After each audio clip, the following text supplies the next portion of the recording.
RPSC exam Hindi से तैयारी करने वाले मेरे सभी भावी शिक्षकों को हरे कृष्णा, राधे राधे। आप सभी का मंगल हो। बहुत जल्दी से शिक्षक बनकर आप भी मेरी ही तरह एक ऐसे मंच पर आए जहां आप संबोधित कर सकें और आने वाली नई पीढ़ी को जागरूक कर सकें। तो क्लास बहुत लंबे समय बाद हो रही है, माफ़ कीजिए, बिटिया की वार्षिक परीक्षा चल रही है, इस वजह से थोड़ा सा ये गैप हो गया। हमने उपन्यास पढ़ लिए थे। हिंदी साहित्य के इतिहास के जो पार्ट है वो टोटल 42 पार्ट हम पढ़ चुके हैं। 42 भाग हमारे हिंदी साहित्य के इतिहास के हो चुके हैं। बहुत जल्दी ये सारा पूरा होने वाला है। बहुत सारे बच्चों के सवाल है कितने पार्ट और बाकी है। देखिए, पढ़ाई को मज़े मज़े से कीजिए, लोड लेके ना करें, बिल्कुल भी ना करें, क्योंकि जो एग्ज़ाम है वो एग्ज़ाम आपके लोड लेने के लिए नहीं है, आपके मज़े लेके पढ़ने के लिए है। इसीलिए खूब मज़े लीजिए, खूब पढ़िए, आनंद से पढ़िए, अपने कर्म को ईमानदारी से कीजिए, अपने आत्मविश्वास को ऊंचा रखिए। अपनी आत्मा और आत्मविश्वास, इन दोनों को भरपूर रखने के लिए आपको सकारात्मक ऊर्जा की ज़रूरत पड़ेगी और वो आएगी सिर्फ आपके ईमानदारी भरे कर्म से। अगर आप अपना काम ईमानदारी से करेंगे और आपके प्रभु पर विश्वास रखेंगे तो फिर दुनिया की कोई ताकत आपको नहीं रोक सकती। आने दीजिए जितने पार्ट आ रहे हैं, आप तो बस मज़े लीजिए और मज़े लेके पढ़िए। किसी भी चीज़ को लोड लेके नहीं पढ़ना। एग्ज़ाम को एग्ज़ाम समझ के डील नहीं करना, एग्ज़ाम को गेम समझ के डील कीजिए। आपका एग्ज़ाम इतना गजब का जाएगा कि पढ़ने में भी मज़ा आएगा और करने में भी मज़ा आएगा। तो हमें खेल खेल में सीखना है, ना कि सीखते सीखते खुद एक खेल बन के रह जाना है। तो बहुत कम बचा है हिंदी साहित्य का इतिहास, ज़्यादा नहीं होगा, शायद 5-6 वीडियो और होंगे मैक्सिमम और आपका यह हिंदी साहित्य का इतिहास पूरा हो जाएगा। 42 भाग हम कर चुके हैं। और अगर आप पहली बार मुझे सुन रहे हैं तो आप मुझे यूट्यूब चैनल पे जुड़ जाइए, सब्सक्राइब कर लीजिए। जुड़ते कैसे हैं? तो जो आपको लाल कलर का एक बटन दिख रहा है जहाँ सब्सक्राइब लिखा है, उसे आप प्रेस कर दीजिए और उसी के पास एक मंदिर की घंटी के जैसा कोई आइकन बना है, उसे भी प्रेस करिए। उसे इसीलिए प्रेस करिए क्योंकि मेरी जो क्लास होती है वो आप तक पहुंच पाए, बाकी आपको क्लास पहुंचेगी भी नहीं, आप ढूंढते रह जाएंगे। दूसरी बात है, इसी वीडियो के डिस्क्रिप्शन में आपको मेरे टेलीग्राम चैनल का लिंक मिल जाएगा। उस लिंक पर क्लिक करके आप मुझसे टेलीग्राम पे जुड़ जाइए। क्यों जुड़ना है? इसीलिए क्योंकि वहाँ पर अब तक के जो 42 भाग मैं करा चुकी हूँ, पिछले वो और अभी आने वाले जो भी और पार्ट है, उन सब की पीडीएफ मैं वहाँ पर पोस्ट करती हूँ। कोई भी इसका शुल्क नहीं है, कोई फीस नहीं है, निःशुल्क है। मैं इसका कोई चार्ज नहीं लेती। आप लोगों तक मेरे ये नोट्स पहुँचाने हैं जिन्हें पढ़कर मैं व्याख्याता बनी हूँ। इसीलिए मैंने एक ये मुहिम चलाई है कि मेरे 2 रजिस्टर हैं जिसमें से एक पूरा हो चुका, दूसरा चल रहा है, मैं उसे आप लोगों तक पहुँचा सकूँ और आपकी थोड़ी मदद कर सकूँ। तो आप टेलीग्राम चैनल, अगर आपको डिस्क्रिप्शन में लिंक है और आपको नहीं समझ आ रहा है कि डिस्क्रिप्शन क्या होता है, बहुत सारे बच्चों को नहीं पता, तो मेरे चैनल का नाम है हिंदी के रंग कविता तोतला के संग। ये आपको टेलीग्राम पे जाना होगा। टेलीग्राम चैनल पे आपको हिंदी में ही टाइप करना है, हिंदी के रंग कविता तोतला के संग, और उसके बाद आपको चैनल दिख जाएगा जहाँ पर उसके आइकन में भी यही लिखा है कि हिंदी के रंग कविता तोतला के संग। तो वहाँ से जाके आप जुड़ जाइए और सारे नोट्स आप उतार सकते हैं अपने हाथों से या फिर आप प्रिंट आउट भी निकलवा सकते हैं। बहुत ही गजब के नोट्स है, क्योंकि इसके अलावा आपको हिंदी में कुछ भी पढ़ने की ज़रूरत नहीं है। इतना मैं श्योरिटी से कह सकती हूँ, 100%। बस हाँ, कुछ तरीके और कुछ चीज़ें मैंने बता रखी है कि हिंदी में अगर आपको सिलेक्शन लेना है तो आपको क्या करना है। तो आप मेरे यूट्यूब की प्लेलिस्ट में मेरे कुछ मोटिवेशनल वीडियोज़ हैं। बाकी हिंदी साहित्य की हर क्लास में मैं आपको पेपर देने का तरीका बताती हूँ कि प्रश्न कैसे पूछे जाएंगे, प्रश्नों का पूछने का तरीका क्या रहता है, एग्जामिनर की जो दृष्टि है वो मेन कहाँ रहती है, ये सब मैं अपने हर वीडियो में बताती हूँ। तो इतना लंबा चौड़ा तो मैं आपको नहीं बता पाऊँगी यहाँ।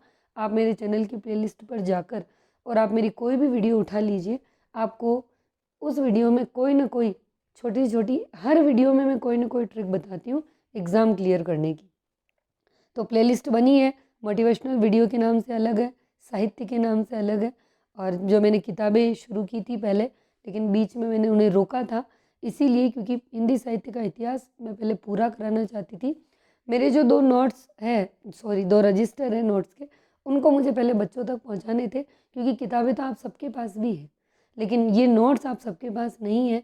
तो इस वजह से मैंने उसे बंद करके पहले मैंने हिंदी साहित्य के इतिहास को पूरा कराने का संकल्प लिया, और ये संकल्प मेरा बहुत जल्दी पूरा होने वाला है। और चैनल को लाइक ज़रूर करें। ये वीडियो जो आप देखते हैं ना, इसे लाइक ज़रूर करें। आपका लाइक मुझे मोटिवेट करता है, मुझे अगली क्लास लाने के लिए प्रेरित करता है। और अगर आपको कोई भी दिक्कत है तो कमेंट सेक्शन आप ज़रूर कमेंट करें, ज़रूर लिखें। मुझे बच्चे बहुत बड़े-बड़े मैसेजेस करते हैं, बहुत बड़े-बड़े लिखते हैं उसमें बड़ा-बड़ा। मैं हर बच्चे का मैसेज पढ़ती हूँ, हर बच्चे को जवाब देती हूँ, और आपको यकीन ना हो तो आप कमेंट सेक्शन चेक कर सकते हैं। हर बच्चे की जवाब देने की मैं कोशिश करती हूँ। इवन आपके जो कमेंट्स हैं ना, इतने प्यारे-प्यारे होते हैं कि हर दिन किसी न किसी बच्चे का कमेंट्स मेरे व्हाट्सएप स्टेटस पे ज़रूर लगता है। हर बच्चे का। मैं नहीं जानती उनको कौन है, पर मुझे इतने अच्छे लगते हैं। जो बच्चे मुझसे जुड़े हैं बहुत ही क्वालिटी के बच्चे हैं। मैं उनका स्क्रीनशॉट लेके और मेरे व्हाट्सएप स्टेटस पे मैं वो कमेंट्स लगाती हूँ, या फिर उन कमेंट्स को मैं मेरे वीडियो के वॉल पे लगा देती हूँ, स्क्रीन पे लगा देती हूँ, जो मैं पोस्ट करती हूँ। क्योंकि मुझे बहुत अच्छा लगता है कि आप जैसे जो शिक्षक गण हैं आने वाले, वो मुझसे जुड़े हैं। देखिए, विद्यार्थी कहना आएगा, बच्चे कहना आएगा, कुछ स्टूडेंट्स को परेशानी है, लेकिन सीखने वाला हर प्राणी बच्चा ही है, विद्यार्थी ही। ठीक है, अब हम हमारी क्लास शुरू करेंगे। मार्च में थोड़ा डिस्टर्बेंस चलेगा, क्योंकि मेरे बच्चों की भी वार्षिक परीक्षा है, और यहाँ घर पे स्कूल के बच्चों के तो चल ही रहा है प्रोग्राम वहाँ पे। उनका तो खैर रोज़ पढ़ाना ही है, और इधर फेस्टिवल भी आ ही रहे हैं, तो थोड़ा-सा मैं डिस्टर्ब हो सकती हूँ। इसीलिए आप परेशान ना हो, क्लास आती रहेंगी, कोर्स होगा। जब भी मेरी क्लास ना आए 2 से 4 दिन कभी, तो आप घबराइए नहीं। आप पुराना रिवीज़न करने बैठ जाइए, या फिर आप जितने आपके पास जीके है, किताबें हैं, उनको चालू कर दीजिए। मार्च तक का टारगेट दे ही रखा है मैंने, कि मार्च में आपको आपके जीके के नोट्स कंप्लीट करने हैं, देखते हैं कितना होते हैं। ठीक है, अब हम अपनी क्लास शुरू करते हैं। उपन्यास हम पढ़ चुके थे, अब हम पढ़ेंगे आलोचना। साहित्य की वह विधा जिसमें किसी साहित्यिक कृति, साहित्य सिद्धांत या साहित्यकार के गुण दोषों का विवेचन किया जाता है, उसे आलोचना के नाम से जाना जाता है। ठीक है, आलोचना के लिए समालोचना, मीमांसा, हास्य, समीक्षा, टीका आदि वाचक शब्दों का भी प्रयोग किया जाता है। डॉक्टर नगेंद्र ने भिखारी दास को हिंदी आलोचना का सूत्रपात करता माना है। अब देखिए, जैसा प्रश्न पूछा जाएगा वैसा ही हमारा आंसर होगा। नगेंद्र ने भिखारी दास को हिंदी आलोचना का सूत्रपात करता माना, तो ऐसा कौन मानते हैं? नगेंद्र मानते हैं। भारतेंदु हरिश्चंद्र ने नाटक शीर्षक से आलोचनात्मक कृति लिखी है। अब देखिए, नाम है नाटक, पर ये नाटक नहीं है। समझ में आ रही है बात? नाम क्या है? नाटक, पर ये नाटक नहीं है। ये शीर्षक यानी इसका नाम है किसका? एक आलोचनात्मक कृति है। किसने लिखी? भारतेंदु हरिश्चंद्र ने, और उसका नाम क्या रखा? नाटक। हिंदी आलोचना साहित्य का आरंभिक विकास भारतेंदु युगीन पत्र पत्रिकाओं में प्रकाशित होने वाली पुस्तक समीक्षाओं से हुआ है। ठीक है, हिंदी आलोचना साहित्य में प्रथम उल्लेखनीय नाम जो आता है, वो आता है हमारे बद्री नारायण चौधरी प्रेमघन का, जिन्होंने आनंद कादम्बिनी में लाला श्रीनिवास दास के संयोगिता स्वयंवर नाटक की आलोचना प्रकाशित करी। बहुत ही इम्पोर्टेंट लाइन है, ध्यान से पढ़ना है आपको, आराम से पढ़ना है। पंडित बालकृष्ण भट्ट ने हिंदी प्रदीप में सच्ची समालोचना शीर्षक से इसी नाटक की आलोचना लिखी। वापस से ऊपर चलते हैं। ठीक है, क्या लिखा है फिर से पढ़ेंगे। हिंदी आलोचना साहित्य में जो पहला नाम आता है वो तो आता है बद्रीनारायण चौधरी प्रेमघन का। अब क्या है? आनंद कादम्बिनी, इन्होंने लिखा आनंद कादम्बिनी, और इस आनंद कादम्बिनी में इन्होंने क्या किया कि श्रीनिवास दास ने एक नाटक लिखा था संयोगिता स्वयंवर। ठीक है ना, श्रीनिवास दास ने एक नाटक लिखा संयोगिता स्वयंवर। ये जो नाटक है संयोगिता स्वयंवर, जो श्रीनिवास दास ने लिखा है, इस नाटक की आलोचना प्रकाशित किसने की? वो करी बद्रीनारायण चौधरी प्रेमगन ने। और इस नाटक की आलोचना बद्रीनारायण चौधरी प्रेमगन ने किस में प्रकाशित करी? तो इन्होंने आनंद कादम्बिनी में प्रकाशित करी, जो कि इनके द्वारा लिखा गया था। ठीक है। अब पंडित बालकृष्ण भट्ट ने हिंदी प्रदीप में अब क्या किया, ध्यान से समझिएगा, कंफ्यूज नहीं होना है, परेशान नहीं होना है। श्रीनिवास दास का जो संयोगिता स्वयंवर नाटक है, इस नाटक की आलोचना एक तो करते हैं बद्रीनारायण चौधरी प्रेमगन अपने आनंद कादम्बिनी में, और एक बालकृष्ण भट्ट करते हैं अपने हिंदी प्रदीप में। हिंदी प्रदीप क्या है, हमने पहले पढ़ा है, पत्रिका है इनकी, फेमस पत्रिका है। ठीक है। इस पत्रिका में इन्होंने इसी नाटक की आलोचना करी। किस नाटक की? संयोगिता स्वयंवर की। किस नाटक की? संयोगिता स्वयंवर की, है ना। और इसी संयोगिता स्वयंवर की इन्होंने किस नाम से इन्होंने आलोचना लिखी? सच्ची समालोचना। किस नाम से? सच्ची समालोचना। ये हिंदी प्रदीप तो इनकी पत्रिका है, ध्यान रखना। भारतेंदु युग में पुस्तक रूप में किसी आलोचनात्मक कृति का प्रकाशन नहीं हुआ। देखिए, स्वतंत्र रूप से आलोचनात्मक पुस्तक के रूप में किसी भी राइटर ने नहीं लिखा, सब ने पकड़ पकड़ के एक दूसरे की, किसी ने किसी की कृति ली। जैसे अभी संयुक्त स्वयंवर उठाया और बालकृष्ण भट्ट ने लिख दिया, आनंद कादम्बिनी में बद्रीनारायण चौधरी ने लिख दिया। तो इन्होंने खुद से कोई रचनाएं नहीं करी स्वतंत्र रूप में, एक दूसरे की रचनाएं पकड़ी और उन्हीं की आलोचना करी। ठीक है। आज मेरी आवाज़ चेंज लग रही होगी, थोड़ा जुकाम हो गया है। पुस्तककार रूप में प्रकाशित हिंदी की प्रथम आलोचना कौन सी है?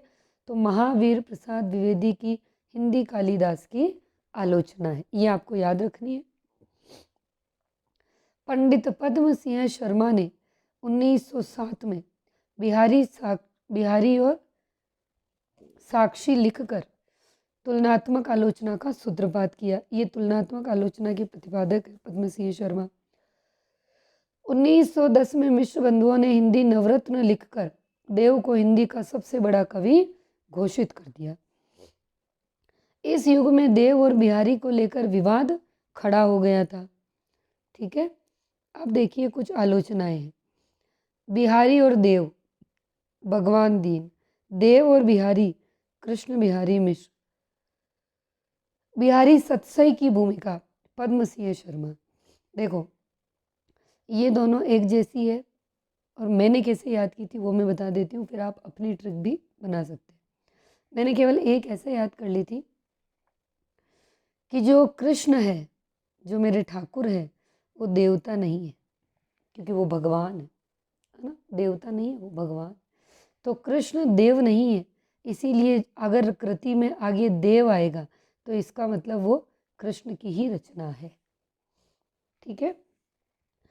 और जो भगवान है वो ही कौन है? बिहारी है, हमारे वाक्य बिहारी लाल है। तो जो भगवान है वो ही बिहारी है, इसीलिए जहाँ बिहारी आगे आएगा वो भगवान दीन की रचना होगी। मैंने ऐसे याद किया था, आप अपनी इच्छा हो जैसे कर सकते हैं। बिहारी सतसई की भूमिका लिखते हैं पद्म सिंह शर्मा। अब है हिंदी के प्रमुख आलोचक और उनकी कृतियाँ। बाबू श्याम सुंदर दास ने लिखा साहित्यालोचन रस रहस्य। आचार्य रामचंद्र शुक्ल ने लिखा काव्य में रहस्यवाद, भ्रमर गीत सार, जायसी ग्रंथावली की भूमिका। और इन्होंने लिखा है तुलसी ग्रंथावली की भूमिका, रस मीमांसा। ठीक है, रामचंद्र शुक्ल की ये सबसे फेमस रस मीमांसा। निराला की है रविंद्र कविता कानन, पंत और पल्लव। नंद दुलारे वाजपेयी ने क्या क्या लिखा आलोचना में?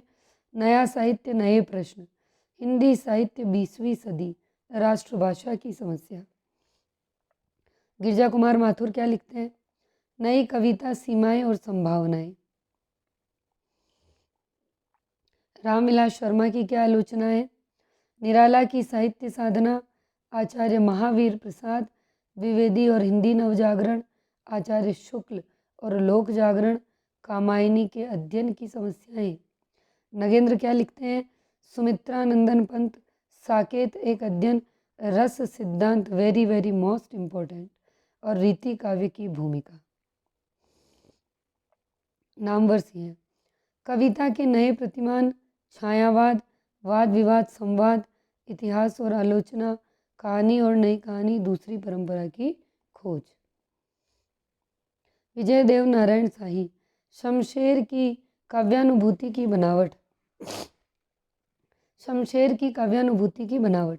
लक्ष्मीकांत वर्मा, नई कविता के प्रतिमान, नई प्रतिमान पुराने निकष, जगदीश गुप्त, नई कविता स्वरूप और समस्या। धर्मवीर भारती, मानव मूल्य और साहित्य। मुक्तिबोध, कामायनी एक पुनर्विचार, नई कविता का आत्मसंघर्ष, नए साहित्य का सौंदर्य शास्त्र, एक साहित्यिक की डायरी। फेमस है ये। शिवदान सिंह चौहान का है, प्रगतिवाद, साहित्यानुशीलन, आलोचना के मान, प्रगतिशील साहित्य की समस्याएं। केदारनाथ सिंह, आधुनिक हिंदी कविता में बिंब विधान। नंद किशोर आचार्य, अज्ञेय की काव्य तितिर्षा, ये इनका है। तो ये हमारा आलोचना वाला पार्ट है, आलोचना पूरी हो गई है। ठीक है, कोई ज़्यादा बड़े बड़े टॉपिक नहीं है अब हिंदी साहित्य के इतिहास में, छोटे छोटे ही वीडियो होंगे, छोटे छोटे ही टॉपिक होंगे। और इतना कम क्यों पढ़ाया आपको लग रहा होगा, तो देखिए रचनाएं याद करने में समय लगता है, वीडियो देखने में और उसे उतारने में आपको भले ही समय ना लगे, पर फिर से इनको पढ़ना, इनको पढ़ने के बाद यूजीसी नेट के पेपर करना, फिर इन पर शोध करना अपने आप में बहुत मायने रखता है। इसीलिए छोटे छोटे वीडियो ही हैं, लेकिन आप ऐसा ना सोचें आप इन्हीं को 8 से 10 बार पढ़ेंगे तब कहीं जाके आपको याद होगी। और अगली क्लास में अगला नया टॉपिक होगा। हरे कृष्णा, राधे राधे।